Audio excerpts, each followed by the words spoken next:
As a teenager, I vividly remember sitting next to the house phone with Blondie's song Call Me blasting out of my tape deck, eagerly waiting for a call from a girl I'd asked on a date. When the call came, with the deafening ring of those old phones, I was to be disappointed. The answer was not simply no thank you, it was no way.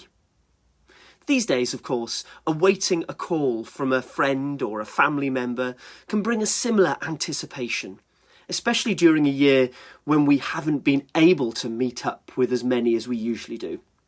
On top of that, there can be a real excitement about the ping of our mobile phones telling us we have a text or WhatsApp message. Scientists tell us that we have a rush of dopamine firing around our heads each time we hear our mobile phones ping. But what about the idea of being called by God? Do you have a similar anticipation of God's call, or a similar excitement that he might be speaking to you?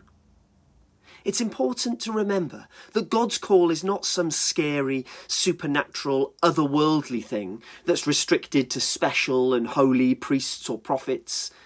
God speaks to all of us. He calls all of us, whoever you are, whatever your age, whatever your background, however close you feel to him, however far you feel from him. He's calling all of us. Calling us to use our gifts and talents to bring in his kingdom of love to our communities. How exciting is that? Far more exciting than the ring of a phone or the ping of a mobile.